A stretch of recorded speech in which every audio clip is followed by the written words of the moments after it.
meilleure façon de lancer un débat, c'est peut-être parfois de dire quelques convictions.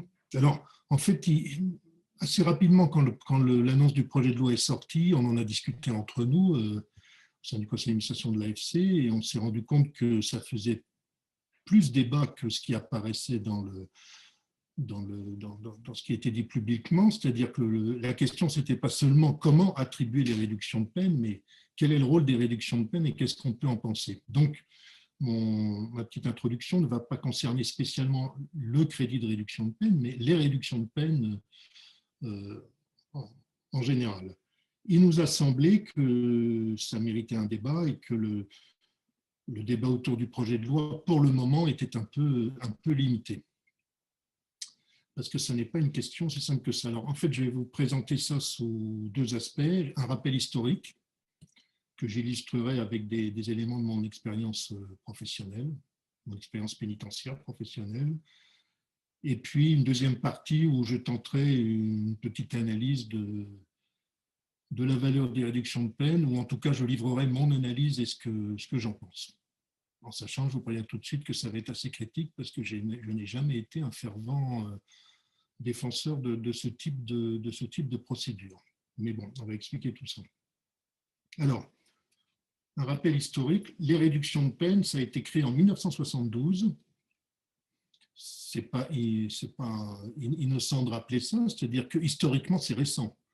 C'est pas comme la libération conditionnelle qui date de la Troisième République et de la fin du XIXe siècle. C'est quelque chose de récent. Alors, comment ça a été créé? C'est une loi du 12 septembre 1972. C'était Pompidou, le président de la République à l'époque, Messmer, le Premier ministre, Pleven, le ministre de la Justice, Raymond Marcellin, le ministre de l'Intérieur. Ce sont les signataires de cette loi. Et cette loi, elle avait deux objectifs clairement exposés dans l'exposé des motifs. Le premier, le principal sans doute politiquement, c'était de mettre fin aux grâces collectives. Le deuxième, qui est l'objectif même des réductions de peine, c'était d'introduire donc ces réductions de peine pour les détenus qui donnent des preuves suffisantes de bonne conduite. Deux objectifs qui ont été quand même très diversement atteints, voire très mal atteints. Pour ce qui concerne le premier, mettre fin aux grâces collectives qui existaient depuis très longtemps. Alors, pourquoi mettre fin aux grâces collectives? Parce que ça apparaissait comme quelque chose d'un peu anachronique, d'un peu suranné. Alors, on sait que ça continue à se pratiquer dans pas mal de pays encore actuellement. Donc voilà, ça devait mettre fin aux grâces collectives. Sauf que dès 1980, oui, c'est-à-dire 8 ans après, le président Giscard d'Estaing a repris des grâces collectives, a repris un décret de grâce collective, que ça a été continué en 1981 par le président François Mitterrand, qui a fait des décrets de grâce collective en 85, 88 et 99, et à partir de 91, c'est devenu une tradition annuelle, en particulier pour le 14 juillet. Jusqu'à, alors je ne sais plus l'année exacte où le président Sarkozy a décidé de ne plus attribuer de grâce collective, est-ce que c'était dès 2007? J'avoue que là, ça m'échappe un peu, mais enfin bref, il y a eu la fin des grâces collectives en 2007. Donc, on a eu toute cette période où les deux se sont ajoutés, les réductions de peine et les grâces collectives, alors qu'au départ, les réductions de peine avaient été expressément prévues pour mettre fin aux grâces collectives. Le deuxième objectif des réductions de peine, celui qui est inscrit dans la loi, c'est de récompenser, j'emploie le mot récompenser qui, lui, n'est pas dans la loi, c'est d'attribuer des réductions de peine pour les détenus qui ont donné des preuves suffisantes de bonne conduite. Or, ce qui s'est passé très rapidement, c'est une transformation assez nette de cet objectif. Donc, preuve suffisante de bonne conduite, ça tend à signifier qu'on examinerait si un détenu a fait ceci ou a fait cela, enfin, a fait quelque chose de positif qui justifie cette réduction de peine. En fait, ça s'est vite transformé en quelque chose d'autre, la non-attribution des réductions de peine en cas de mauvais comportement. Ce qui n'est quand même pas tout à fait la même chose. Et les preuves suffisantes de bon comportement sont devenues en réalité le constat de l'absence de mauvais comportement. Comment on constate, dans la plupart des cas, un mauvais comportement du détenu? On le constate par le fait qu'il a un dossier disciplinaire. Donc, d'une certaine façon, ces réductions de peine sont assez vite devenues une deuxième sanction des mauvais comportements. Le détenu qui a un mauvais comportement, il a une sanction disciplinaire, et parce qu'il a une sanction disciplinaire, on ne lui attribue pas, pardon, à ce moment-là, des réductions de peine. Alors, je vous livre mon expérience. J'ai été éducateur au Centre de jeunes études Fleury-Mérogis de 1975 à 1977. C'est récent par rapport à la loi de 72, c'était quelques années après, et on était déjà dans ce schéma. Alors, les commissions d'application des peines se passaient d'une façon très, comment je vais dire ça, très rapide en fait. On examinait les cas des détenus qui étaient dans les temps de pouvoir bénéficier d'une réduction de peine, c'est-à-dire ça s'évaluait chaque année et on pouvait attribuer 3 mois de réduction de peine aux détenus pour bonne conduite. Il y avait un papier qui circulait entre tout le monde, entre tous les membres de la CAP, avec des petites cases, et on mettait avis favorable ou avis défavorable. Et il n'y avait pratiquement pas plus de procédures que ça. Et en fait, l'avis défavorable était lié à l'existence de procédures disciplinaires. Bon, on peut dire que d'une certaine façon, l'automatisation était déjà en marche, la systématisation était déjà en marche. Autre élément important, le développement des réductions supplémentaires de peine. Des réductions de peine supplémentaires qui vont devenir plus tard les réductions supplémentaires de peine. Avant 1986, avant des textes qui en 1984 ont changé le système, on pouvait avoir 3 mois de réduction de peine pour des gages exceptionnels de réinsertion et 3 mois pour un succès à un examen. Alors, succès à un examen, on peut penser que c'est relativement simple à considérer. Gage exceptionnel de réinsertion, évidemment, ça suppose une analyse un peu plus complexe. Donc, entre 72 et 86, on a eu une période où on pouvait avoir 6 mois possibles de réduction de peine supplémentaire et 3 mois de réduction de peine pour bonne conduite, soit 9 mois, ce qui est considérable sur une année. À partir de 1984, on a une nouvelle définition des réductions de peine supplémentaires qui en fait cumule ces 2 anciennes réductions de peine supplémentaires en une seule et qui dit une réduction supplémentaire de la peine peut être accordée aux condamnés qui manifestent des efforts sérieux de réadaptation sociale. Donc ce ne sont plus des gages exceptionnels de réinsertion, des efforts sérieux de réadaptation sociale, notamment, et ce point, cet adverbe est important, notamment en passant avec succès un examen scolaire, universitaire ou professionnel, traduisant l'acquisition de connaissances nouvelles, en justifiant de progrès réels dans le cadre d'un enseignement ou d'une formation, en s'investissant dans l'apprentissage de la lecture, de l'écriture et du calcul, ou en participant à des activités culturelles, et notamment de lecture, en suivant une thérapie destinée à limiter les risques de récidive ou en s'efforçant d'indemniser les victimes. Bon. Vous voyez qu'il y a 2 fois le mot notamment dans le texte. C'est très ouvert. C'est très ouvert. C'est beaucoup plus ouvert que le texte précédent. Mais il y a eu un changement du quantum de réduction de peine qu'on peut obtenir, puisque ces nouvelles réductions de peine, elles ne peuvent concerner que 2 mois sur un an pour un détenu. Donc, on passe de 9 mois possibles de réduction de peine par an à 5 mois en 1984. Bon, je fais ces rappels parce qu'il va y avoir d'autres choses après, mais c'est pour montrer que tout ça a été très fluctuant depuis longtemps. Donc, on n'est pas dans une situation particulière aujourd'hui où tout d'un coup, on modifie quelque chose qui aurait existé depuis la nuit des temps. C'est quelque chose qui a sans cesse fluctué avec des allers-retours. Et ce qui est, alors je ne sais pas si c'est intéressant à constater, mais je le constate, c'est qu'on n'a fait que de diminuer le nombre de réductions de peine possibles depuis 72 qui n'est pas une période particulièrement laxiste. Il faut se rappeler qu'à ce moment-là, depuis le début des années 70, il y a les révoltes dans les prisons et que le fait d'accorder cette possibilité de réduction de peine jusqu'à 9 mois n'est sans doute pas complètement étranger à tout ça. Alors, on en arrive aux crédits de réduction de peine qui sont institués en 2004. Alors moi, j'ai tendance à penser que les crédits de réduction de peine n'ont pas automatisé l'accord des réductions de peine, parce que pour moi, cette automatisation existait déjà largement dans la pratique.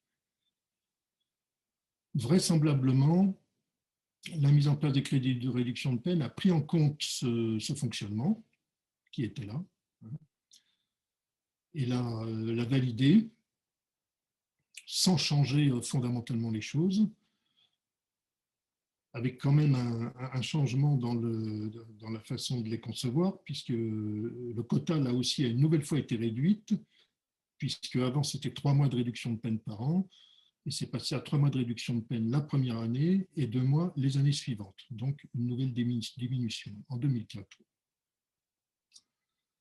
Donc voilà, effectivement, on automatise juridiquement l'octroi des réductions de peine dès le début de la peine, puisque le principe du crédit de réduction de peine, c'est que dès le début de mise à exécution de la peine, on calcule l'ensemble des réductions de peine sur le total du temps que le détenu va faire et on les déduit de sa peine.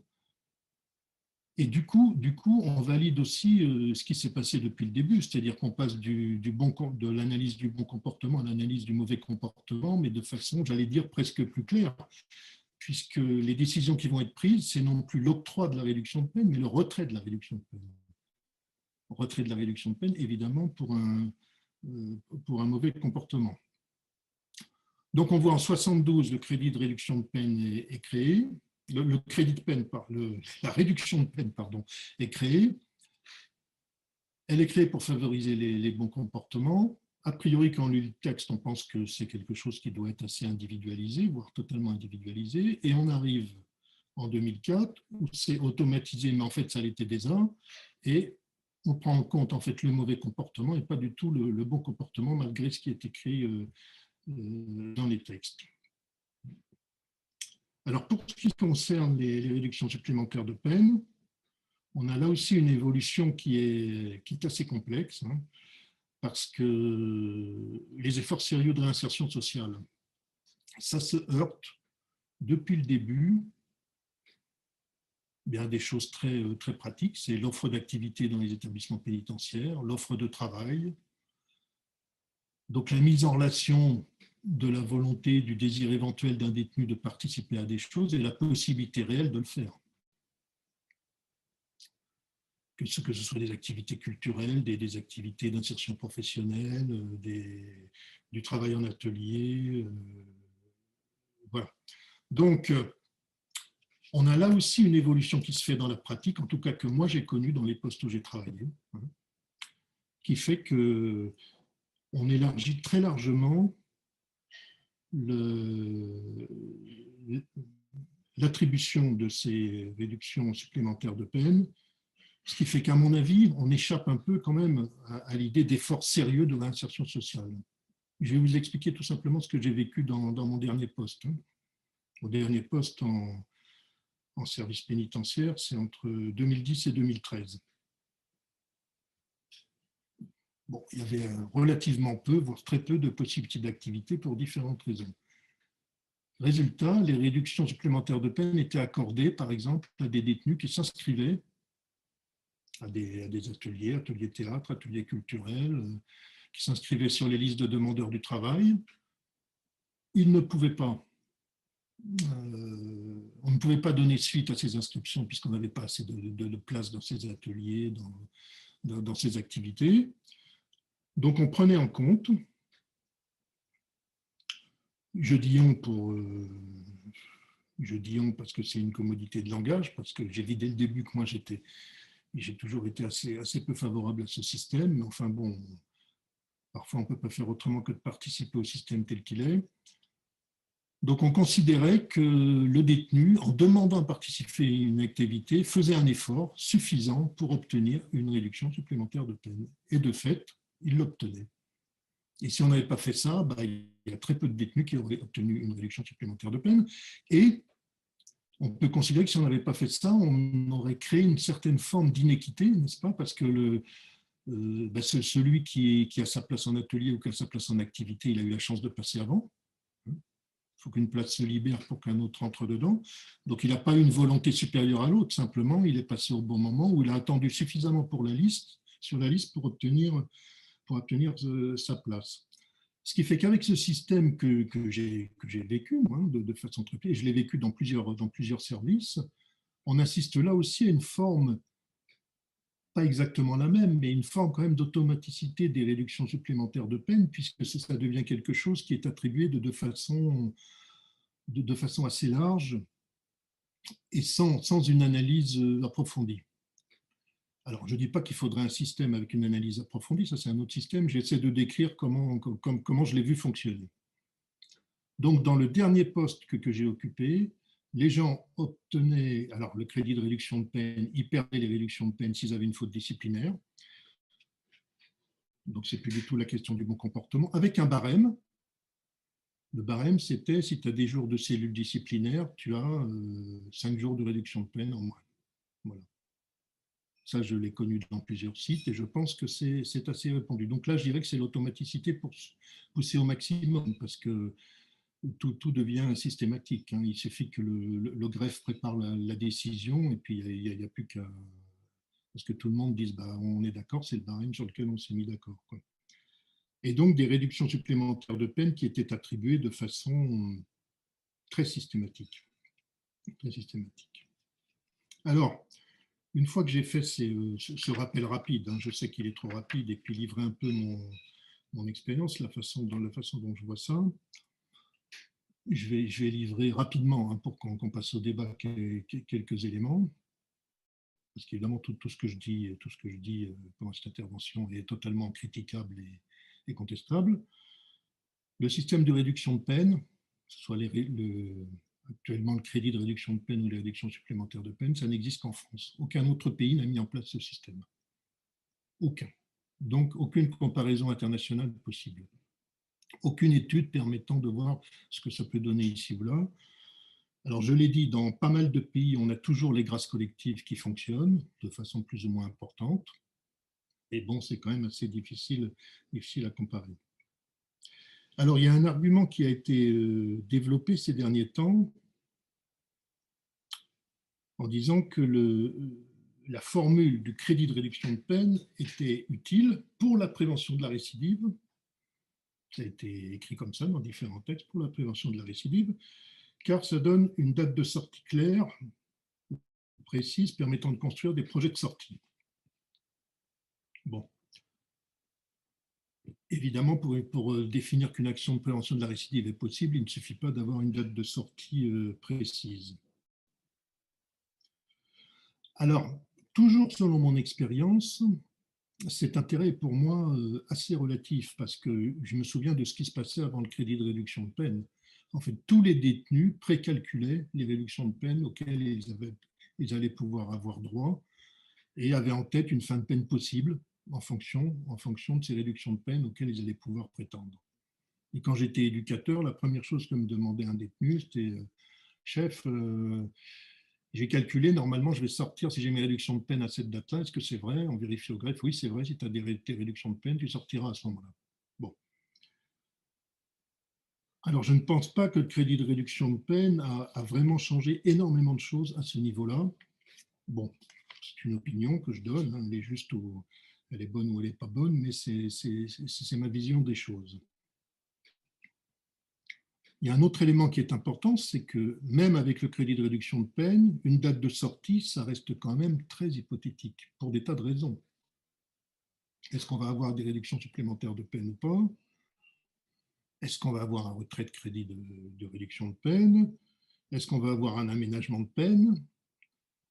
Est-ce qu'il y a des sursis qui vont être évoqués? Est-ce qu'il y a une autre peine qui va arriver? Est-ce qu'il va y avoir des confusions, etc., etc. On peut multiplier les exemples, mais mon expérience est plutôt de constater que c'est quand même assez rare que cette question soit simple pour tous les détenus, et qu'il n'y a pas que la question des réductions de peine qui se pose là. C'est soumis quand même à beaucoup d'aléas. Alors, quand on étudie l'évolution des aménagements de peine depuis 1972, des aménagements de peine, je dis bien, on s'aperçoit que statistiquement, ils ont décru depuis 1972, en particulier la libération conditionnelle. 72, donc date de création des réductions de peine. On constate une correspondance, je dis bien une correspondance, évidemment, il n'y a aucune causalité là-dedans, une correspondance de temps entre le développement des réductions de peine et cette décrue des aménagements de peine. Ça n'a pas changé après l'institution des crédits de réduction de peine. La mise en place du crédit de réduction de peine n'a pas du tout boosté les aménagements de peine. Ils ont continué à décroître pendant un certain nombre d'années. Et d'ailleurs, en 2007-2008, l'administration pénitentiaire s'est donné comme objectif de travailler au développement des aménagements de peine parce qu'il ne cessait de baisser. Et en fait, a tourné autour des 20%, en sachant que si des aménagements de peine ont pu être augmentés, on va dire, au cours de ces 15 dernières années, c'est en très grande partie dû au développement d'un nouvel aménagement de peine qui est le placement sous surveillance électronique. La libération conditionnelle, elle, a continué à être très peu utilisée. Un autre point sur lequel je voulais insister un peu, c'est la question du bon comportement en détention et de son lien avec la prévention de la récidive. Alors, je pense que là, il y a un débat important qui pourrait avoir lieu, hein, que je ne vais pas mener dans mon intervention parce que ça durerait trop longtemps, mais on pourra en reparler. Mais je vais vous citer un texte que je viens de trouver sur un site qui s'appelle Les pénalistes en herbe, un site géré par des étudiants, assez intéressant d'ailleurs. Et ils écrivent ceci: un condamné faisant des efforts en vue de sa réinsertion dans la société et adoptant un comportement exemplaire en détention, signe au pluriel de repentir, mérite que sa peine soit revue à la baisse. En effet, n'oublions pas que la détention a pour but de rendre l'homme meilleur. S'il est en phase de le devenir, alors pourquoi le laisser en détention aussi longtemps que prévu initialement? Bon, je vous cite cette phrase parce que je pense qu'elle recouvre un certain nombre d'idées, hein, qui peuvent courir. C'est généreux, mais à mon avis, ça résiste assez difficilement à une analyse sérieuse. Un bon comportement en détention, ça permet quoi principalement? En obtenant des réductions de peine et des réductions supplémentaires de peine. Ça permet de sortir plus vite en diminuant la fin de sa peine. Est-ce que ça prédit? Est-ce que ça peut permettre de prédire, d'imaginer une meilleure insertion? Je n'en sais absolument rien. En tout cas, ça nécessite d'être travaillé au cas par cas. Il n'y a rien de systématique qu'on peut dire là-dedans. Un bon comportement en détention, c'est quoi? C'est un bon comportement en détention. Ça permet d'avoir une certaine forme de vie en détention, de gagner donc effectivement certains avantages, sans faire des analyses absolument extraordinaires. On peut considérer que certains détenus malins, habiles, font ce qu'il faut pour avoir un bon comportement en détention et sortir plus vite, ce qui n'est pas contestable en soi. Mais est-ce que c'est un gage de réinsertion? Je fais exprès de caricaturer un peu pour permettre le débat. La question derrière tout ça, c'est la question de la motivation. Pourquoi on fait les choses? Alors, depuis maintenant un certain nombre d'années, on a beaucoup travaillé dans la pénitentiaire sur ce qu'on appelle l'approche motivationnelle, l'entretien motivationnel, c'est-à-dire de travailler avec le détenu sur la façon dont il va se positionner par rapport à ce qui s'ouvre devant lui et à sa motivation au changement, ce qui n'est pas évident du tout. La motivation au changement, ça peut, pourquoi pas, s'évaluer dans un comportement en détention, mais un comportement en détention peut aussi ne rien avoir avec une réelle évolution dans le cadre de la motivation, de la motivation au changement. Donc, c'est pour ça que moi, je considère que depuis très longtemps que dans ces affaires-là, on est sur quelque chose de quand même d'assez flou et d'ambigu. Et d'ailleurs, je vais vous dire comment j'avais pratiqué au début des années 2000. J'étais directeur du SPIC d'Angoulême et on avait mis en place des groupes de parole de prévention de la récidive avant que ça s'étende ailleurs. Et on avait réfléchi à ça bon, on l'avait fait en milieu ouvert, on l'a développé en milieu fermé, puis on s'est dit, mais en milieu fermé, les détenus, ils vont demander des réductions supplémentaires de peine parce qu'ils participent au groupe de parole. Et on s'est dit, là aussi je simplifie, mais ça va fausser complètement le truc. D'abord, ça va le fausser parce que l'entrée au groupe de travail, au groupe de parole, c'est le SPIP qui le décidait. Hein. Et c'est le SPIP qui allait chercher certains détenus en leur proposant ça, en disant « nous, on estime que c'est bon pour vous, pour telle raison, etc. » Donc ça, c'est du motivationnel. Et on ne voulait pas, évidemment, que le groupe de parole soit pollué, excusez-moi du terme, par un intérêt autre, qui est je participe de cette façon-là, comme ça, j'obtiendrai des réductions de peine. Non, la participation au groupe de parole, ça visait bien autre chose. Et ce que ça visait, évidemment, c'est de mettre le détenu sur une conduite de changement, quoi. Donc moi, j'avais considéré qu'utiliser les réductions supplémentaires de peine à ce moment-là, c'était dommageable par rapport à l'action qu'on mettait en place.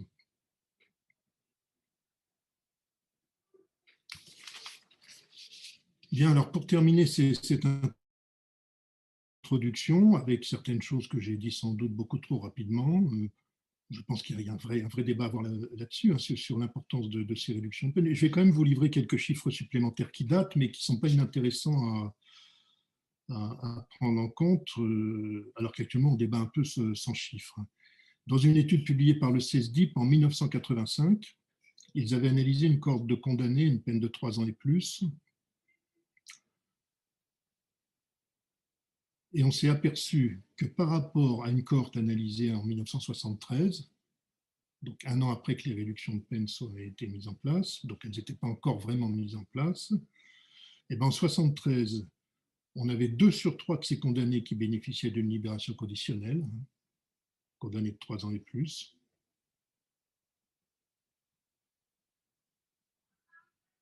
En 82, c'était 1 sur 3.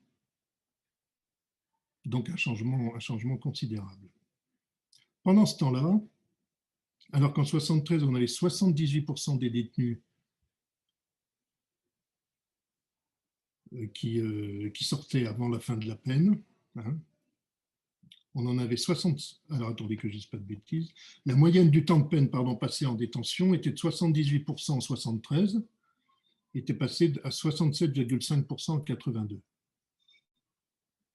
Donc les détenus sortaient plus vite, leur peine se terminait beaucoup plus tôt, on avait une érosion de la peine importante, mais ils étaient beaucoup moins en libération conditionnelle. Bon, c'est une étude un peu ancienne, mais il me semble que ça mérite d'y réfléchir. Alors, il y a une autre question dont je ne vais pas parler parce que je ne l'ai pas travaillé plus, c'est sur la possible augmentation de la population pénale et donc de la surpopulation carcérale due au changement de système proposé par le projet de loi présenté par le ministre de la Justice actuel. Je n'en parlerai pas parce que je n'ai aucun élément là-dessus, parce que je suis incapable de prédire l'avenir. C'est possible, c'est possible.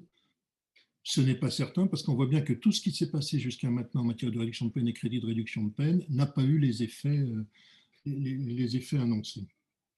Voilà. Alors, pour terminer sur quelque chose dont je suis convaincu depuis longtemps, je pense que si on veut agir véritablement sur une autre gestion du temps de peine, c'est certainement pas avec les réductions de peine qu'on peut le faire, mais avec les aménagements de peine. Et qu'actuellement, le système est tellement compliqué qu'on s'y perd, qu'on y perd le sens. Je vous donne un autre exemple. Moi, combien de fois j'ai entendu en débat contradictoire, en commission d'application des peines avant, pour un détenu qui arrivait à la mi-peine, alors une mi-peine après avoir défalqué les réductions de peine, ah mais c'est trop tôt, on ne va pas lui donner son aménagement de peine maintenant. Non, on ne va pas lui donner la libération conditionnelle maintenant, on la donnera plus tard. Et finalement, il arrivait éventuellement à avoir une libération conditionnelle quand il avait fait la moitié de sa peine telle qu'elle était prononcée au départ. Donc il me semble quand même qu'il y a quelque chose de contradictoire dans tout ça et que les réductions de peine pèsent sur les décisions d'aménagement de peine. Donc moi je suis convaincu d'une chose, hein, bon, on ne peut pas en être convaincu, c'est que la seule façon de régler tout ça, c'est de supprimer les réductions de peine et de développer considérablement les aménagements de peine en les systématisant et en leur permettant d'avoir lieu au moment qu'on considère le meilleur dans le cadre d'une analyse de prévention de la récidive. Voilà, j'arrêterai là-dessus. C'est quelques éléments que je voulais soumettre au débat. L'idée, c'était de sortir un peu aussi du simple débat de comment on les attribue, qui qui me paraît un débat assez limité. Merci beaucoup, Philippe, pour cette présentation pas exhaustive, mais quand même assez complète et bien documentée. Donc voilà, je vous propose, si vous le souhaitez, de prendre la parole. Le débat est ouvert, simplement de vous signaler sur le chat pour que j'active votre micro si vous avez des questions ou si vous souhaitez réagir à ce qui a été dit ou même donner vos impressions sur ce mécanisme des réductions de peine. Bonsoir à tous. C'est mon micro qui n'est pas très efficace. Je m'appelle Suzanne, je suis étudiante, je suis en 2e année de master en politique de prévention et de sécurité. J'assiste pour la première fois à un débat de l'association. Merci beaucoup pour cette introduction, c'était très clair, surtout pour quelqu'un qui ne connaît pas très bien le milieu pénitentiaire. Ça donne une idée assez claire des enjeux du sujet dont vous avez parlé aujourd'hui. J'ai une question de curiosité. Quand vous parlez du comportement qui est difficile à évaluer, le bon comportement est difficile à évaluer. Est-ce que ce serait juste de la part du détenu une stratégie pour accéder à la réduction de peine? De votre expérience personnelle, quel serait un autre critère qui pourrait être plus objectif et plus facile à évaluer pour vraiment commencer à réfléchir à cette question de qu'est-ce qu'un comportement qui montre un signe de changement réel? Enfin, quelles pourraient être d'autres portes d'entrée? La détention, c'est quelque chose d'ordonné, il y a des règles. Il y en a pas mal d'ailleurs. Il y a le règlement intérieur, il y a les règles du code pénal, du code de procédure pénale, il y a des circulaires, il y a un tas de choses. Donc voilà. Bon. Il y a les règles internes à l'établissement. Bon. Le bon comportement, je vais simplifier, mais c'est le détenu qui n'enfreint pas ses règles. Donc voilà, je ne sais pas, moi, il ne se bagarre pas en cours de promenade, il ne trafique pas, etc. Enfin, on pourrait multiplier les exemples. C'est pour ça que je dis que c'est plus facile de définir le mauvais comportement, parce qu'il y a des règles, on les enfreint, c'est un mauvais comportement. Bon. Le bon comportement, il n'y a pas des règles qui disent le bon comportement, c'est ça. Bon. Alors après, on peut évidemment affiner tout ça. Mais vous savez, la vie en détention, c'est quelque chose de particulier, qui n'est pas exactement la même chose que la vie dehors. Donc il y a des adaptations qui se font. Ça, c'est propre. Les humains, partout où ils sont, ils s'adaptent à l'endroit où ils sont. Donc, devenir un bon détenu. Un bon détenu, c'est quelqu'un qui commet pas de troubles, etc., qui se comporte effectivement qui se comporte bien, qui fait pas de bêtises, etc., etc. Quoi. Bon. Ça peut être positif dans certains cas, bien entendu, par rapport à des détenus qui ont des problèmes relationnels, des problèmes de violence, je sais pas quoi. Bon, ben, si ces questions, ces comportements de violence ne se reproduisent pas en détention, c'est un signe qui peut être intéressant. Mais le bon comportement, ça peut être aussi simplement le fait d'une adaptation, voire d'une suradaptation au milieu carcéral. C'est pas forcément un calcul, hein. C'est une suradaptation qui permet de vivre ou de survivre, on appelle ça comme on veut, dans un milieu qui n'est pas un milieu libre. Ça a été analysé dans des tas d'endroits, hein, dans toutes les structures fermées où les personnes se mettent à avoir un comportement qui n'est pas exactement le même que celui qu'ils avaient dehors, parce qu'il est contraint par le lieu, quoi. Voilà. Alors après, les détenus, c'est comme les humains dehors, ils sont très différents les uns des autres. Les détenus, ça n'existe pas. Un détenu, un autre détenu, un autre détenu, ça oui, ça je peux en parler. Donc effectivement, puis il peut y avoir certains détenus alors certains détenus qui se comportent bien parce qu'ils estiment que c'est la bonne façon de vivre à peu près calmement leur détention, d'autres qui se comportent bien parce que c'est une façon aussi de se montrer sous un certain jour. Enfin, on peut tout imaginer, quoi. Par rapport à la réinsertion, à la prévention de la récidive, pour moi, l'analyse du bon comportement en détention, il ne peut avoir un sens qu'ajouté à des tas d'autres facteurs. Il peut aussi n'avoir aucun sens d'ailleurs. Je peux aussi considérer que quelqu'un qui est difficile en détention, qui supporte mal la détention ou qui ne se comporte pas, peut par ailleurs être quelqu'un qui a des projets de réinsertion qui tiennent la route et voire être un moment où il est prêt à changer de chemin, à ne pas suivre le chemin de la récidive, et que c'est peut-être ça qui fait qu'il se trouve mal en prison et qu'il a du mal à le supporter. On peut dire des tas de choses autour de ça. Voilà. Donc, voilà, je ne sais pas si je réponds à votre question, mais j'ai essayé de le faire pour dire que moi, alors la prévention de la récidive, le fait d'être sur un chemin de prévention de la récidive, ça peut s'analyser qu'au cas par cas, on ne peut pas donner de règle générale. Ça se fait avec une personne après avoir échangé avec elle sur sa situation, ce qu'elle a été avant, ce qu'elle envisage de faire, sa situation personnelle, ses relations, enfin un tas de choses qui font qu'à un moment donné, on va se dire, cette personne, je pense que maintenant elle est sur un chemin positif, en sachant que ce chemin positif, de toute façon, il n'y a que elle qui peut l'emprunter et que ça ne peut pas être un chemin défini par l'institution, c'est elle qui doit le définir. Alors, Ludovic Fossé, je vous en prie, si vous voulez prendre la parole.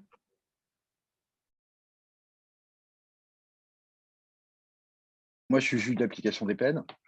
Donc, je voulais juste réagir effectivement aux propos de Philippe Potier. Moi, je ferais des distinctions un peu plus fortes que ce qu'il a pu proposer sur ces questions des réductions de peine.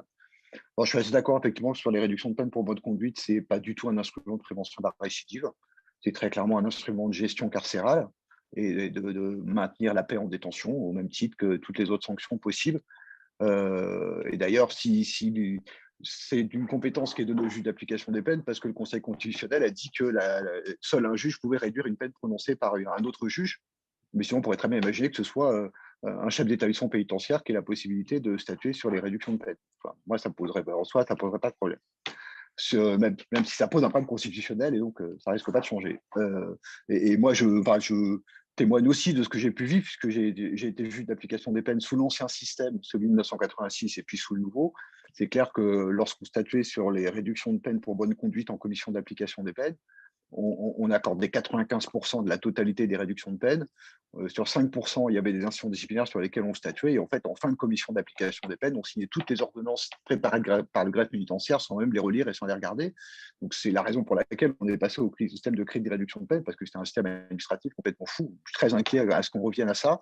D'autant plus que l'élément qui a conduit aussi, pour compléter ce qu'a dit Philippe Potier sur la réforme de 2004, c'est le fait que c'est le moment où on a judiciarisé l'application des peines, et que ce système allait devenir encore plus fou, évidemment, puisque ces ordonnances rendues par les juges sont des ordonnances juridictionnelles, donc qui devaient être minutées au greffe et susceptibles d'appel. C'est la raison pour laquelle on est passé au crédit de réduction de peine, puisque évidemment, on ne rendait des ordonnances que pour retirer les réductions de peine, non plus pour en accorder.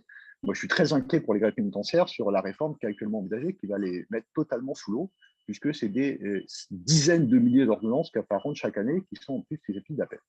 Mais je ferme la parenthèse là-dessus. Ce qui est pas le plus important, c'est sur les réductions supplémentaires de peine. Et moi, je ferais quand même une distinction pour le coup entre les courtes peines et les longues peines. Je pense effectivement aujourd'hui pour les courtes peines, ce système de réduction supplémentaire de peine a peu d'intérêt. D'ailleurs, jusqu'en 1986, il n'y avait pas de réduction supplémentaire de peine pour les peines de moins d'1 an d'emprisonnement. C'est-à-dire que la question se posait qu'à partir de la deuxième année de détention, avec l'idée que je crois assez juste, c'est qu'un détenu qui vient d'arriver en établissement pénitentiaire, au début, il ne faut pas grand-chose, il faut du temps pour s'installer. Et le système aujourd'hui tourne complètement à vide, puisqu'en fait, il y a très peu d'activités proposées aux détenus dans les maisons d'arrêt, notamment compte tenu du fait de la surpopulation pénale. Et effectivement, on est amené en commission d'application des peines à récompenser des intentions, ce que disait Philippe Potier. C'est-à-dire qu'en fait, on accorde des réductions de peine à des gens qui se sont inscrits au travail, à des gens qui ont demandé à indemniser les parties civiles, à des gens qui ont demandé à engager des soins d'addictologie ou avec un psychologue, un psychiatre. Et comme ils sont systématiquement passés sur liste d'attente pendant une période plus ou moins longue, en fait, quand on statue, on récompense effectivement. Donc, il y a un mécanisme qui est complètement perverti d'ailleurs, parce que les détenus le savent. Donc, même ceux qui n'ont pas l'intention de travailler, ils s'inscrivent quand même au travail. Et c'est seulement après, s'ils sont pris au travail et qu'ils sont déclassés, qu'on se rend compte que finalement, cette intention n'était pas réelle. Mais sur les courtes peines, ça n'a pas beaucoup de sens. Sur les longues peines, je suis plus réservé, parce que moi, je pense que pour les longues peines, c'est un élément de temporalité qui est assez important pour des peines assez longues. Alors, quand je dis longue peine, c'est 10 ans et plus, hein, pour situer les choses. Et le fait d'examiner, moi j'ai connu ça en centre de détention, d'examiner tous les ans la situation d'un détenu de faire le bilan de l'année finalement sur ce qu'il avait fait et pas fait, sur ce qu'on pouvait attendre de lui, avec des gens autour de la table en commission d'application des peines qui connaissaient tous le détenu, puisqu'en établissement pour peine, le détenu est là pour longtemps. Donc, tous les gens autour de la table, du surveillant jusqu'au directeur de la prison, et puis du conseiller d'insertion, du juge d'application des peines, il n'y a que le procureur de la République qui ne connaissait pas peu le détenu.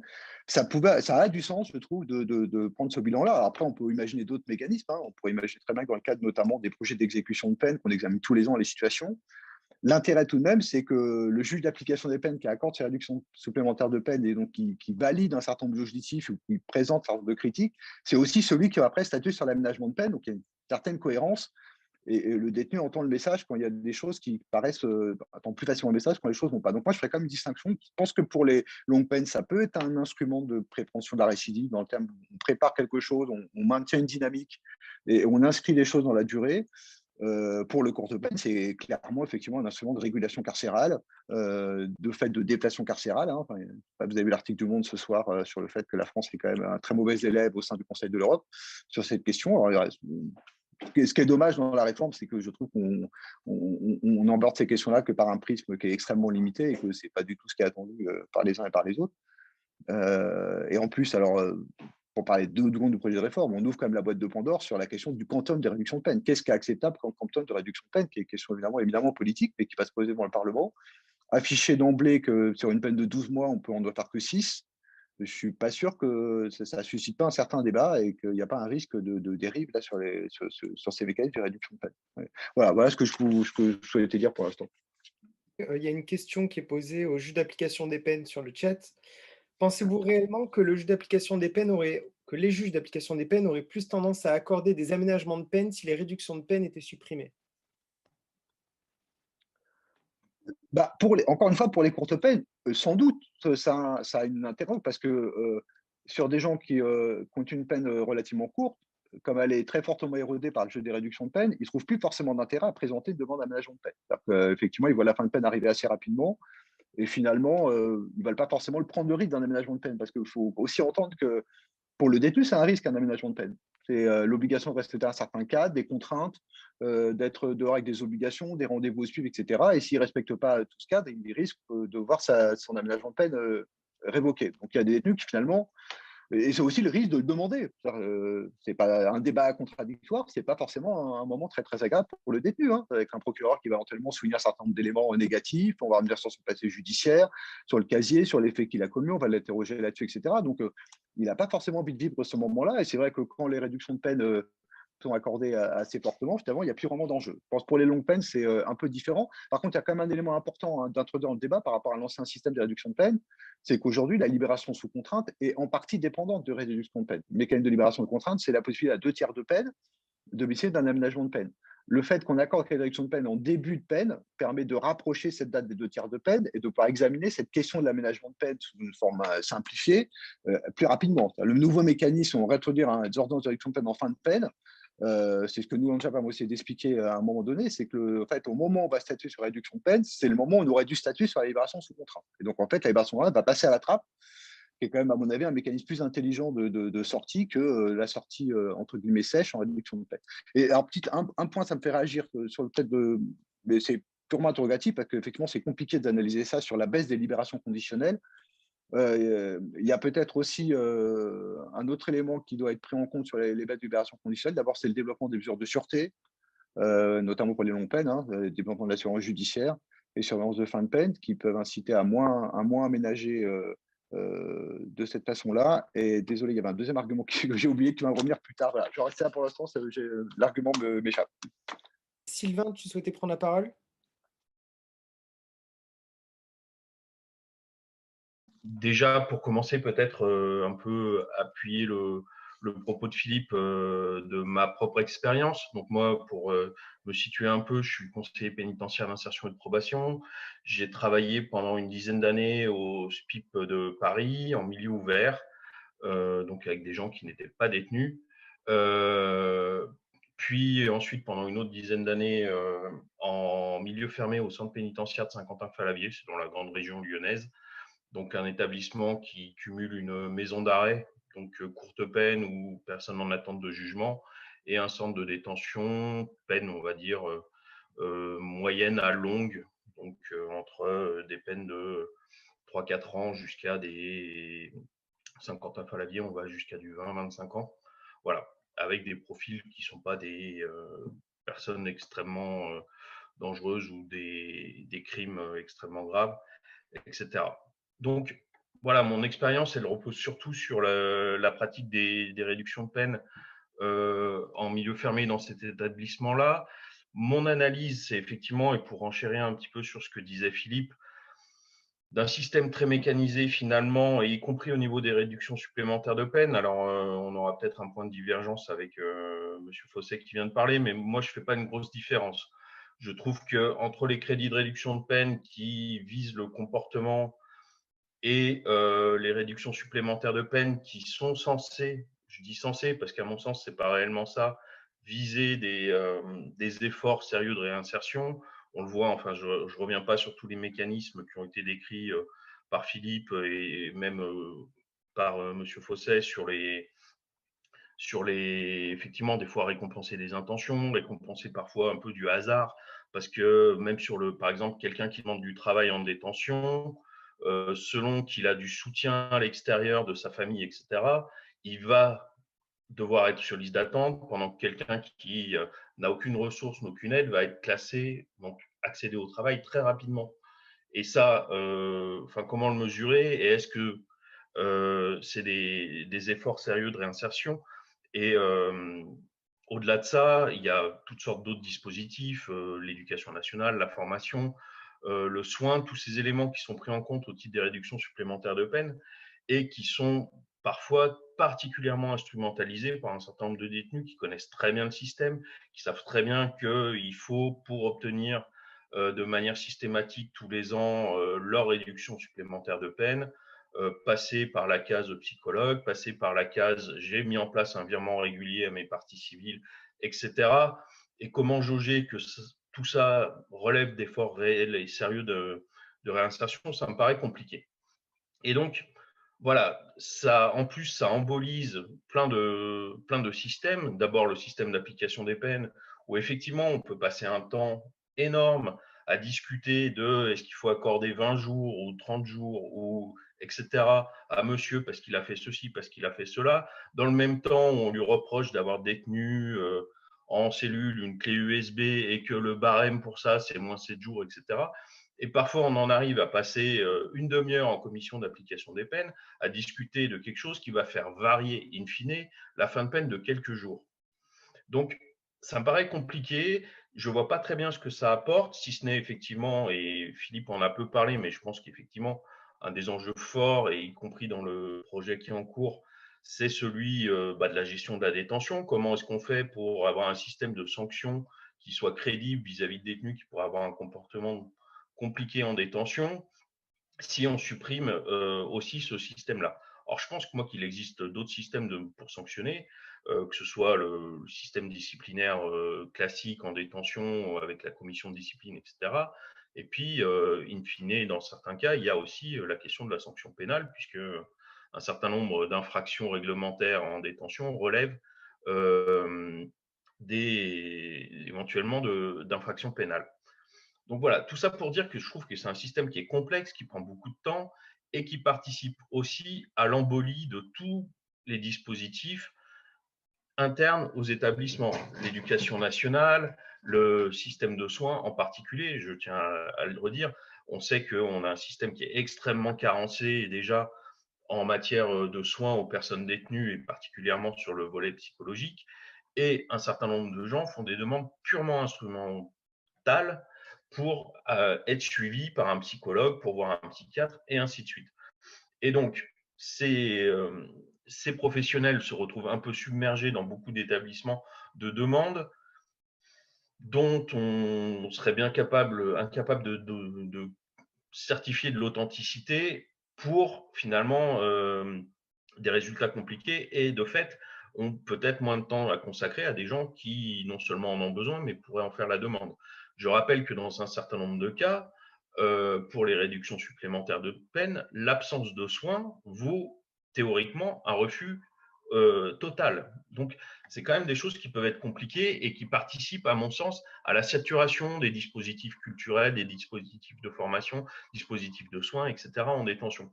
Donc, c'est compliqué et d'autant plus, c'est là où je veux aussi en venir, que puisque le thème ce soir, c'est un peu de savoir est-ce que tout ça, ça peut participer à la prévention de la récidive, eh ben, je suis quand même très perplexe.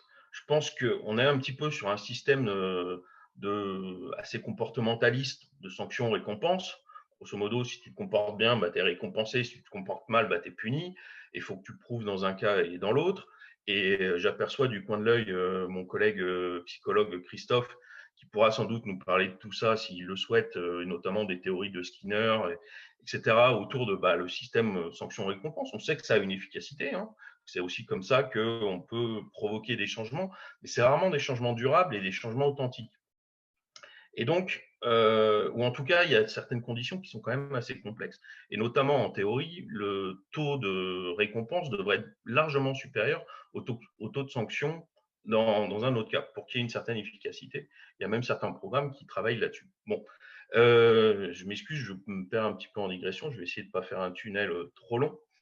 Mais voilà, je pense qu'on est vraiment sur ce système-là et qu'on ne cherche pas vraiment à travailler en profondeur sur des questions de changement. On a parlé de questions motivationnelles, etc.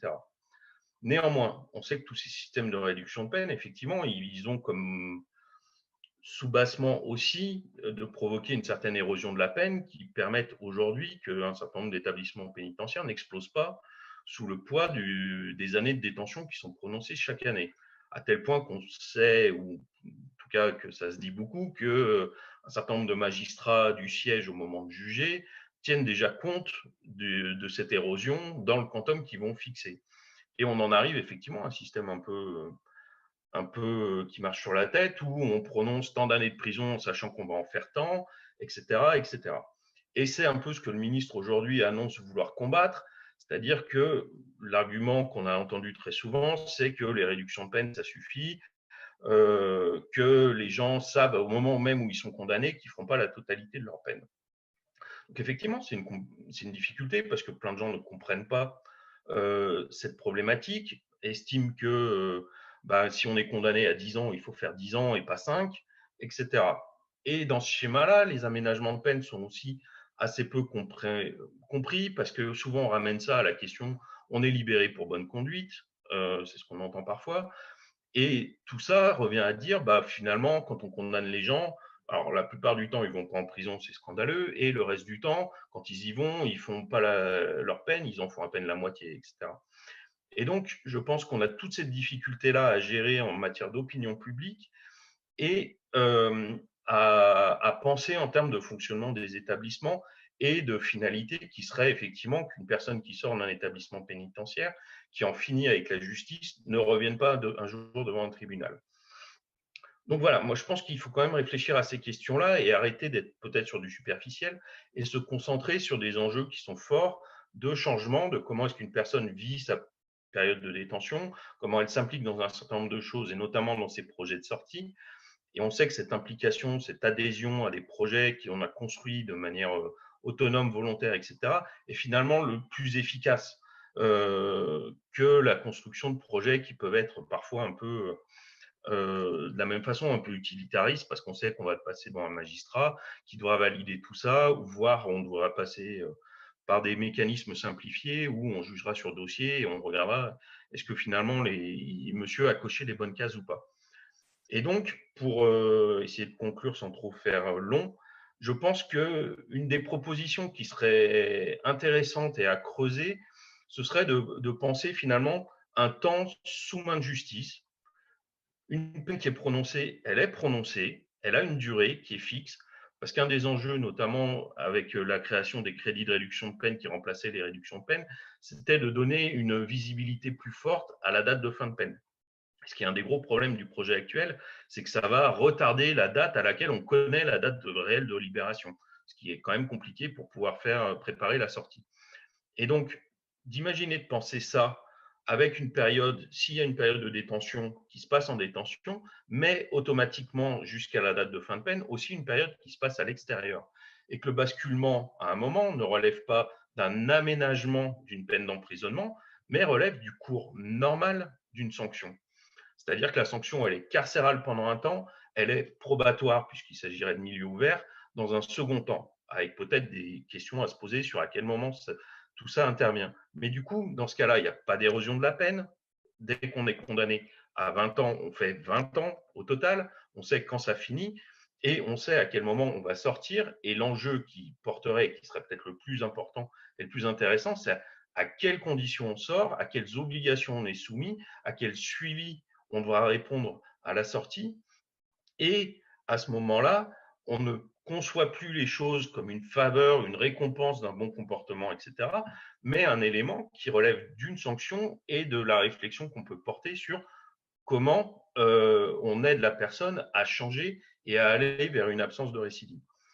Cette proposition, je suis un petit peu taquin, elle a été faite par un homme politique français qui n'est pas connu pour être un énorme gauchiste, si je peux me permettre ce jugement de valeur, qui s'appelle Éric Ciotti, dans un rapport qu'il a rendu au président de la République à l'époque, en 2011. Donc c'est écrit, noir sur blanc, et c'est sa proposition, qui est d'ailleurs corrélée à la suppression des crédits de réduction de peine. Donc on voit que ce n'est pas forcément une idée qui relèverait d'un certain laxisme ou d'une générosité de personnes qui voudraient absolument libérer les détenus, mais peut-être une question d'efficacité et de réelle réflexion sur quel est le parcours qu'on propose à une personne qui est sanctionnée pour une durée qui correspond proportionnellement à la gravité des faits commis, et comment est-ce qu'au cours de ce parcours-là, on a des échéances et des passages connus et ciblés, et comment est-ce qu'à chaque fois, on prépare ces échéances-là. Alors bien sûr, ça ne pourrait pas remplacer aussi le fait qu'au cours d'une période de détention, et notamment longue, comme disait M. Fossé, on réfléchisse régulièrement et qu'on discute où en est la personne, comment est-ce qu'elle avance et comment les choses se passent. Voilà, désolé, j'ai été très long. Merci beaucoup, Sylvain. Alors, Alain, tu souhaitais prendre la parole. Ce débat est évidemment tout à fait passionnant et Philippe a très bien fait de l'introduire. J'ai appris plein de choses sur l'historique, sur lequel il faudrait revenir d'ailleurs, parce qu'il y a plusieurs, sur tout ce sujet d'ailleurs, il y a plusieurs enjeux qui sont des enjeux à la fois de structuration de la loi, avec la judiciarisation, avec un certain nombre d'évolutions qui en génèrent d'autres sans qu'on le mesure tout à fait. Donc, je pense que ça mériterait d'être approfondi. Moi, ce qui me pose problème, c'est qu'on est quand même dans une situation un tout petit peu compliquée, parce que ce débat est très, très riche, et on mesure bien qu'il va falloir le prolonger. Simplement, il y a le projet de loi dont on discute va être soumis au Conseil des ministres mercredi, c'est-à-dire aujourd'hui on est quoi? Enfin la semaine prochaine, mercredi. Ça risque d'aller assez vite après. Et je trouve que, et je dissocie les deux débats, hein, c'est-à-dire qu'il y a un débat sur le fond qui est celui qu'on aurait d'ailleurs pu avoir tout à fait au moment où le rapport Cotte sur l'exécution des peines, le deuxième rapport Cotte a été élaboré. Je vais vérifier, mais il me semble d'ailleurs que dans le rapport Cotte, mais j'en suis pas absolument certain, mais la proposition que vient de développer Sylvain à la fin de son intervention sur l'idée d'une peine cadre fixe avec à l'intérieur duquel il y aurait des aménagements possibles, y compris en milieu ouvert, me semble avoir été abordé dans le cadre du rapport Cotte. Ce que je dis simplement, ce qui me préoccupe, c'est que ce texte tel qu'il est porté avec les arguments, alors je ne vais pas évoquer l'exposé des motifs de la proposition de loi qui est quand même assez gratiné, et ni d'ailleurs l'interview du ministre dans Le Point, tout ça vole assez bas quand même. On n'est pas du tout dans les préoccupations que nous sommes en train de développer. On est dans des schémas qui sont assénés de manière brutale. On a actuellement, alors peut-être qu'on en aura, puisque la loi l'exige en principe, on aura peut-être, une fois le Conseil d'État ayant donné son avis, accès, à l'exposé des motifs de ce texte-là, et pas de la proposition de loi, et deux, une étude d'impact. Parce que sur l'étude d'impact, le problème soulevé par Ludovic Fossé me paraît quand même relativement important à évoquer. Et je confirme que mon analyse à moi, en tout cas, sur la réalité de ce que va générer cette réforme, elle est à apprécier de manière très, très différente sur les longues peines et sur les courtes peines. Ça ne va pas du tout avoir les mêmes conséquences. Alors, ce qui me pose problème, c'est qu'on va évidemment pas, on n'est pas là pour déboucher sur une prise de position, un communiqué de l'AFC ou autre, même si peut-être qu'il faudra y réfléchir, j'en sais rien. Ce que je déplore, c'est que sur un sujet aussi important, avec toutes les questions que pose Philippe, et je reviendrai sur deux sujets précis, ça se passe comme ça se passe actuellement, c'est-à-dire de manière extrêmement rapide, forcément démagogique, dans un projet de loi dans lequel on voit bien qu'il y a des enjeux. Bon, je suis embêté de prononcer des mots qui sont des mots critiques, mais il y a quand même un tout petit peu de démagogie. Il y a pas mal, dans le projet de loi, il y a des trucs sur la cour d'assises, il y en a sur l'enquête préliminaire. Bon, on nous dit que c'est la confiance qu'on veut générer avec tout ça. Il y a aussi des satisfactions données à un certain nombre d'enjeux qui sont étrangers complètement à la question qu'on pose. Peut-être que c'est bien que tout ça soit ensemble. Enfin, c'est pas très facile d'en parler sérieusement. Ce que je veux dire, la première chose que je voudrais dire sur le fond, en fonction cette fois-ci de l'expérience qui est la mienne, c'est-à-dire à la fois celle des années passées à l'administration centrale, à l'administration pénitentiaire, effectivement au moment de la période des révoltes et de la suppression des grâces et de tout ce débat-là, mais aussi à la commission pluridisciplinaire des mesures de sûreté de l'île par rapport à la libération conditionnelle. Parce que je comprends bien l'intérêt qu'il y a j'y ai participé depuis les 30 ans que je suis à l'AFC, on a tous porté la libération conditionnelle comme étant la mesure la plus éducative, la plus satisfaisante, la plus mobilisante, elle présentait toutes les qualités. Le problème, c'est que quand j'étais à la CPMS de Lille, j'ai demandé à un moment donné à l'administration centrale si on avait le chiffre des condamnés longue peine qui demandaient une libération conditionnelle par rapport à ceux qui n'en demandaient pas. Et évidemment, ceux qui en demandaient une étaient accordés ou n'étaient pas accordés pour savoir combien sortaient en sortie sèche. Bon, impossible d'avoir les chiffres à la centrale. Donc, j'ai examiné avec le directeur régional de l'administration pénitentiaire de l'époque, le directeur interrégional avec Alain Gégaud, on a essayé de faire sur Bapaume un chiffrage. On s'est aperçu qu'en fait, sur 5 détenus, il y en avait 2 qui demandaient une libération conditionnelle, il y avait 3 qui ne la demandaient pas. Donc, ça pose vraiment un problème de fond, ça. C'est-à-dire que l'idée que la libération conditionnelle est le meilleur vecteur, d'accord, sauf que pour qu'elle soit le vecteur, il faut qu'il y ait une stimulation, il faut qu'il y ait un intérêt. Et de fait, on a affaire à des gens qui préfèrent, en grande partie, pour certains d'entre eux, rester devant la télé. Et voilà, bon, et ne pas bouger parce que peut-être il n'y a pas de sortie vivable pour eux derrière. Je ne sais pas, je ne porte pas un jugement moral, j'essaie d'y voir clair en termes de statistiques. Bon, et voilà. Bon, l'argument qui consiste à dire, par rapport aux aménagements de peine qui seraient consécutifs à un investissement dans une activité quelconque, j'entends bien l'argument, mais bon, est-ce qu'il suffit à écarter cet argument? D'accord, il n'y a pas d'activité, il n'y a pas de truc, il y a des gens qui peuvent faire semblant. Moi, je suis désolé, mais dans les dossiers de CPNS que j'ai vus, les rapports des CPIP que je voyais, quand c'était un investissement formel dans une activité ou auprès d'un psychiatre, ça résultait des rapports qui étaient faits sur le fait que c'était formel. Donc, ça ne donne pas droit à un aménagement de peine particulier si c'est formel. Ça s'évalue, ça aussi, comme le reste. Alors, voilà, bon, je suis un petit peu tout en vrac. Ce qui me préoccupe un tout petit peu, c'est que je pense aussi, moi, je reste favorable. C'est un principe, alors, je ne sais pas comment le qualifier, philosophique, ou de la sociologie ou de la politique. Bon, l'Association française de criminologie, c'est toutes ces disciplines. Hein. Je ne suis pas choqué qu'on accorde un avantage, alors en termes de réduction de peine ou pas, mais à un détenu qui respecte le règlement. Ce n'est pas la même chose que de faire un effort par rapport à son projet de sortie. Après tout, dans une famille, dans une école, dans une institution, dans n'importe quelle institution, les usagers, il y a un règlement intérieur. Si ce règlement intérieur n'est pas respecté, il y a une sanction. C'est la logique normale. Et à partir du moment où effectivement on respecte ce règlement intérieur, c'est un plus, c'est-à-dire qu'on n'a pas de sanction.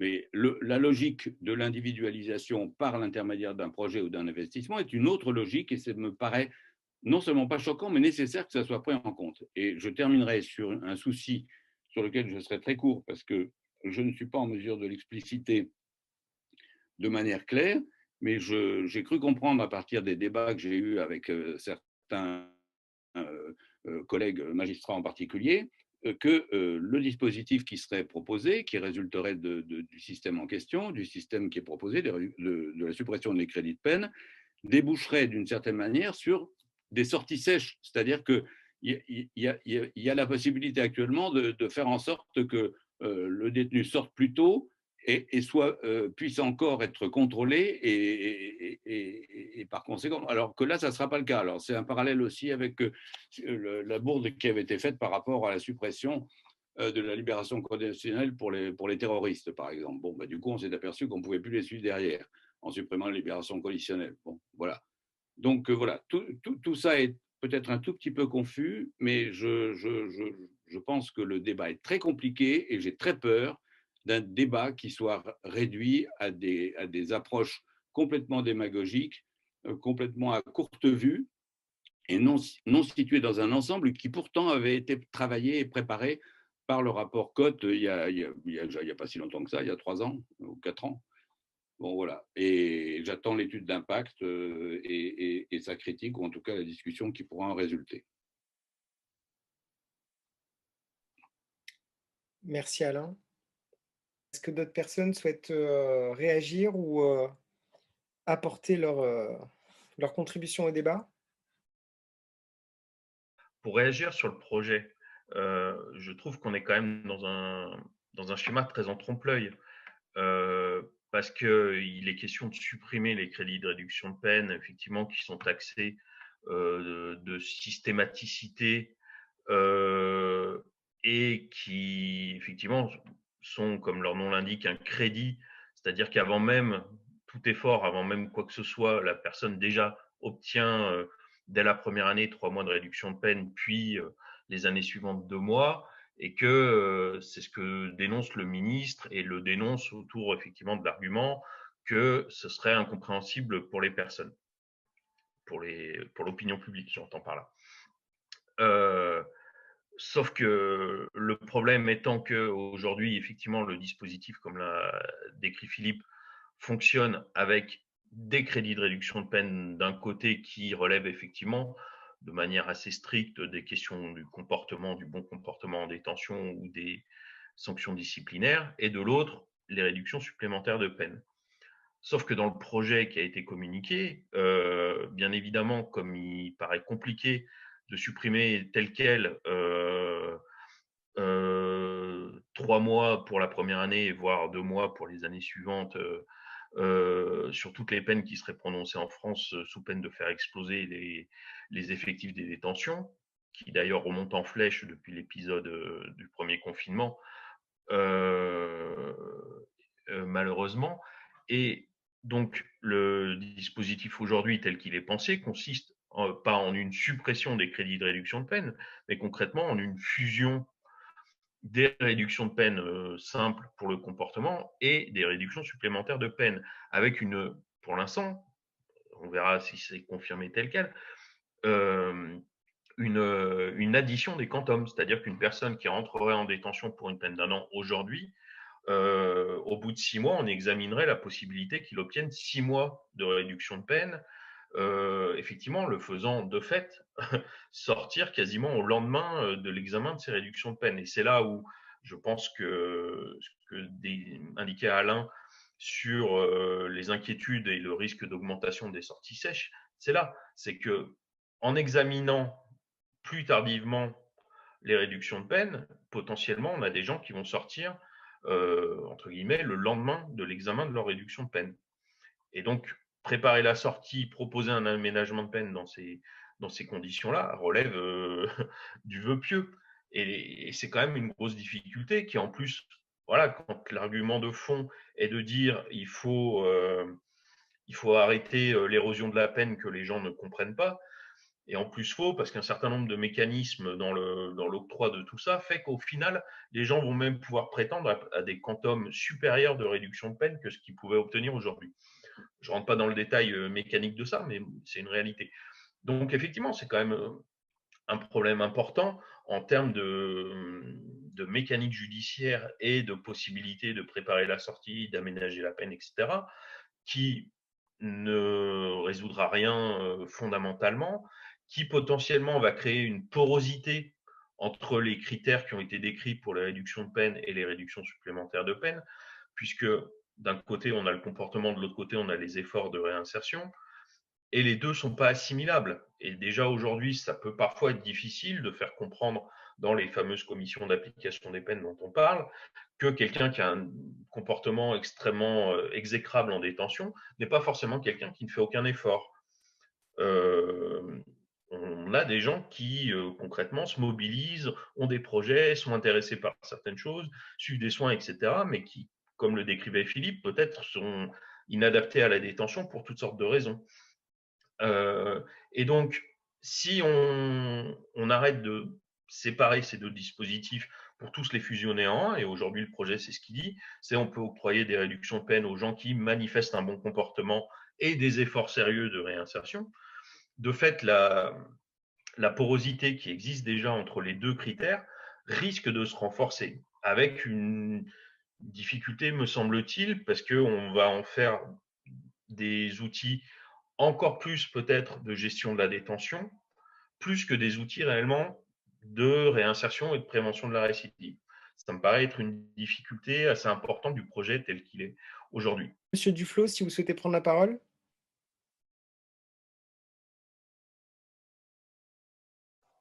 Merci, bonjour à tous. Bon, d'abord un salut amical à tous ceux qui ont pu me croiser dans ma carrière professionnelle et ceux qui ne me connaissent pas, je me présente rapidement. Je suis ancien directeur régional des services pénitentiaires, étant rentré dans cette administration en 1979, ayant fait donc 38 ans de carrière dans les établissements comme directeur d'établissement.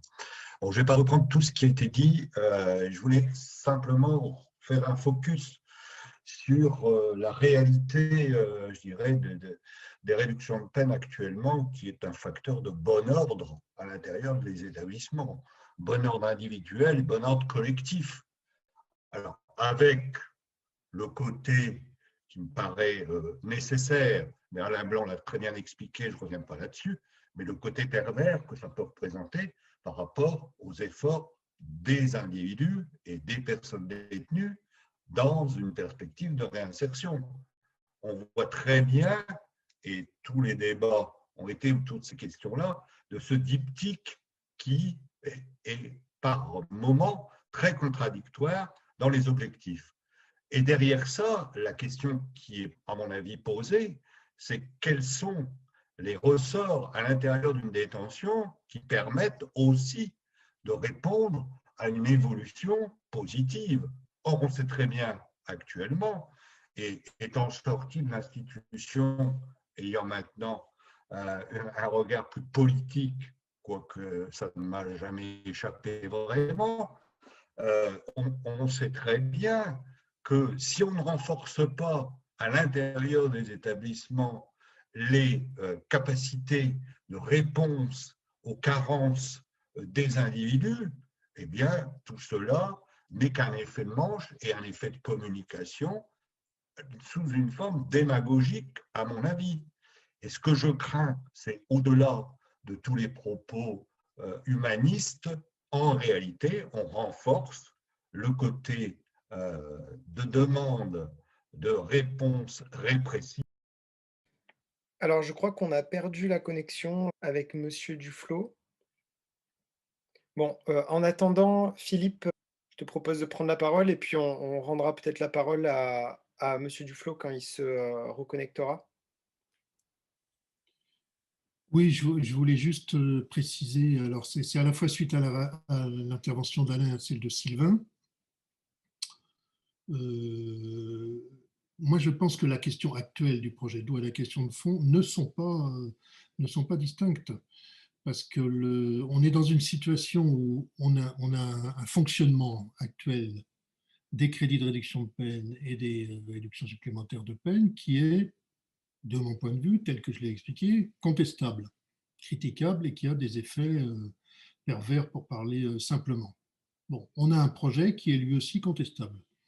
Donc la question pour moi, ce n'est pas d'empêcher que ce projet existe, simplement, c'est forcément d'aller plus loin et de proposer quelque chose qui tienne la route, ce qui rejoint un peu ce que disait Alain en parlant du rapport Cotte et de ce qui a pu être discuté à ce moment-là, mais ce qui a pu être discuté à d'autres moments, parce que ce qu'évoquait Sylvain sur une autre conception de la peine, qui serait un temps cadre qui lui serait inaltérable en termes de durée, mais profondément transformable dans son contenu pendant le temps de cette durée, ce n'est pas une idée totalement neuve. Hein.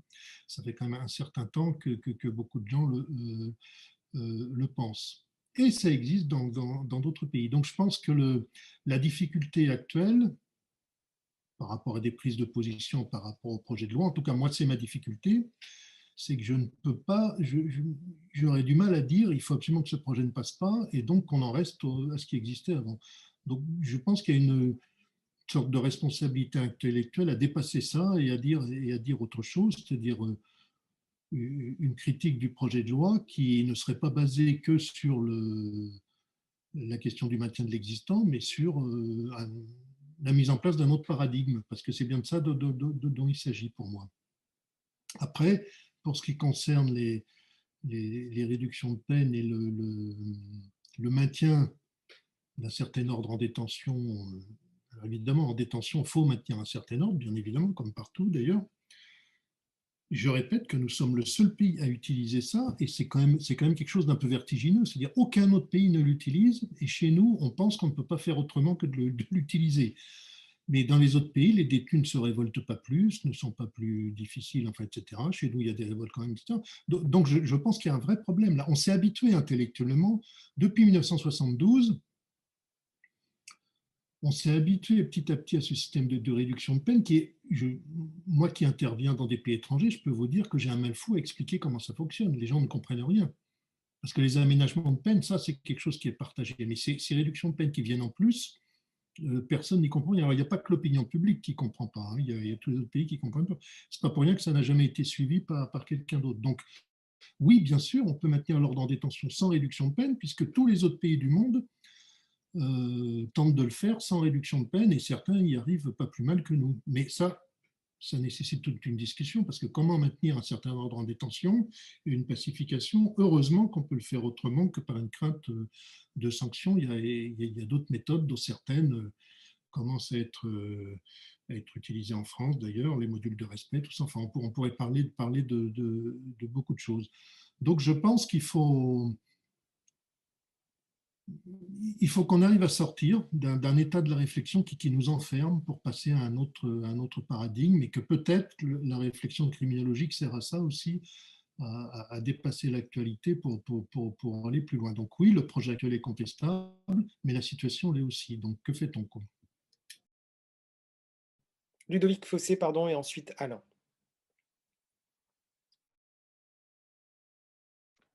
Voilà, ok, c'est bon. Oui, je vais juste revenir moi, sur la question de la corrélation éventuelle entre l'introduction des réductions de peine et la baisse de la libération conditionnelle. Alors, j'entends bien qu'on peut imaginer effectivement que, notamment quand la peine n'est pas très très longue, l'érosion de la peine fait que le condamné ne va pas forcément être incité à faire une demande d'aménagement de peine, notamment de libération conditionnelle. Mais en tout cas, moi, de ma place de juge, je vois trois éléments qu'on conduit à la baisse très forte de la libération conditionnelle. Alors, c'est qu'un ressenti pour le coup, hein, parce que je ne connais pas d'analyse très, très précise sur ces questions-là et qui sont très compliquées à mener. La première, c'est que pour les peines jusqu'à 5 ans d'emprisonnement, les tribunaux correctionnels ont pris l'habitude de prononcer énormément de peines mixtes avec des sursis probatoires. Donc, ça veut dire qu'en fait, il n'y a pas de sortie sèche, que le condamné va sortir de toute façon avec un suivi par le SPIP. Donc, ça n'incite pas à accorder d'autres mesures, parce que c'est quand même un critère important de savoir comment va se faire la fin de peine. Et donc, la libération permettait effectivement d'accompagner des détenus qui avaient juste une peine d'emprisonnement sèche, si je puis dire. Le deuxième élément, c'est le développement du placement d'assurance électronique, puisque aujourd'hui, c'est un aménagement de peine qu'on peut pratiquement toujours accorder. C'est-à-dire qu'il n'y a pas de limite au placement d'assurance électronique, ce qui pose d'ailleurs cette question de cette mesure. Autant les places de semi-liberté sont chères à trouver, les structures n'existent pas. Les placements extérieurs, on sait que malheureusement, c'est une mesure qui existe peu et qui a des vrais problèmes de financement.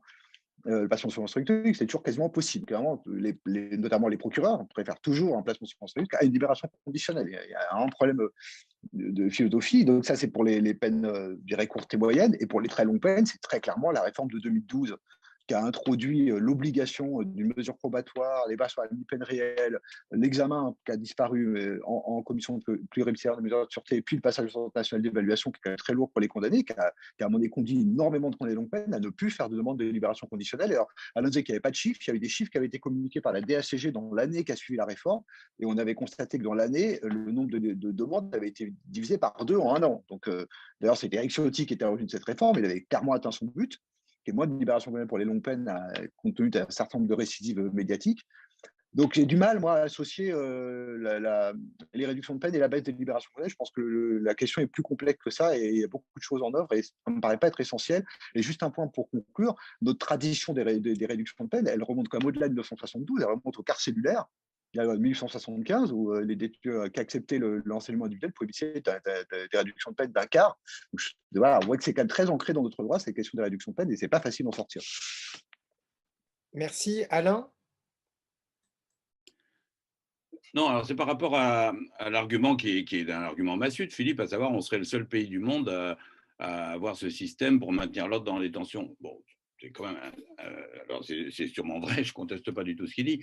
Simplement, là, c'est plus de la philosophie, c'est ni du droit, c'est de la sociologie. Je veux dire, moi, je ne sais pas exactement comment comment il faut faire comment dire, la sociologie institutionnelle. Je ne sais pas comment, en Allemagne, je l'ai vu dans certains pays, comment l'ordre était maintenu. Bon, c'est pas forcément génial non plus. Je préférerais peut-être les réductions de peine à des systèmes extrêmement autoritaires où ils n'ont pas trop le choix. Hein. Donc, je ne sais pas, il faudrait y voir de plus loin. Mais c'est effectivement une vraie question et une question intéressante de savoir comment. De la même manière que moi, je m'étonne, après avoir passé 10 ans entre 1985 et 1995 à l'administration pénitentiaire, à être confronté, enfin, ce n'est pas moi qui y étais le plus, hein, c'est les personnels qui étaient sur le terrain et l'administration centrale aussi, d'ailleurs, à des révoltes considérables. Et pourquoi il n'y en a plus? Bon, bah, on a dit à un moment donné que c'était parce que les médecins donnaient des médicaments.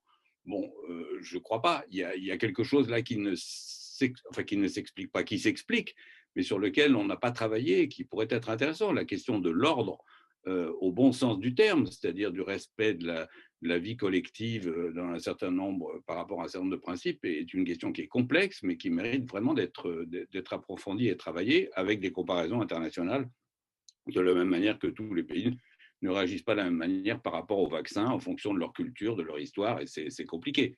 La deuxième chose que je voulais indiquer, c'est juste une information, c'est que pour moi, la question, c'est Philippe qui l'avait posée quand on avait préparé ce débat à l'AFC, c'est finalement quelle est la méthode ou le système de gestion.